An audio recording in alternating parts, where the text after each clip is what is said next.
After David had killed Goliath, King Saul called for David.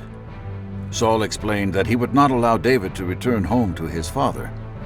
From then on, David was successful in every mission Saul gave him.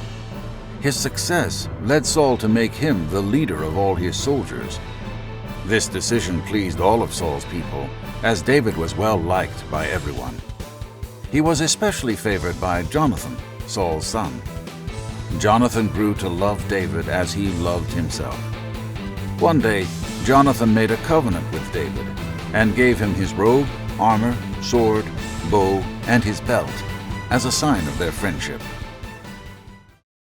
When Saul and his army journeyed home after defeating the Philistines, the women in the towns came out to greet them and celebrate their victory. They sang and danced to songs of joy played on their instruments.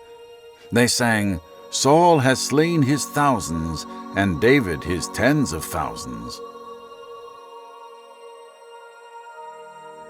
This well-meaning song did not please King Saul at all, as it gave David credit for more of the victory.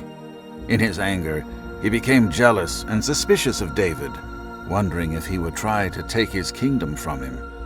From that moment on, Saul kept a close eye on David. The next day, as usual, David was playing his lyre for Saul when an evil spirit from God came on Saul. Thinking to himself, "I'll pin David to the wall," Saul grabbed a spear and threw it at David. Saul threw the spear at David twice, but David dodged it both times. Because Saul could see that the Lord was with David and that the Lord was no longer with him, Saul was afraid of David. In an attempt to send David away from him, Saul gave him command over 1,000 men. David led the troops in their campaigns, and he was successful in everything he did because the Lord was with him. All of Israel and Judah loved David because he led them in their campaigns.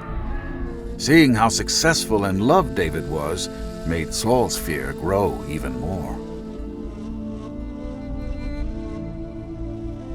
After a failed attempt to have David killed in battle against the Philistines, Saul made a new plan to kill him. Saul spoke to his son Jonathan and all his servants and told them to kill David. Jonathan, who was David's friend, told David about his father's plan. "My father is looking for a chance to kill you. Be on your guard tomorrow morning and go into hiding," Jonathan warned. Jonathan promised to go to his father and speak on David's behalf. The next day, Jonathan reminded Saul of the good that David had done for him and that he had done nothing to him. "Do not sin against your servant David, as he has not sinned against you," he pleaded.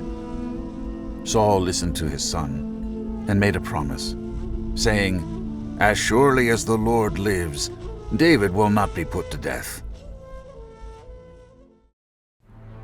Jonathan told David the whole conversation, and he brought him to Saul.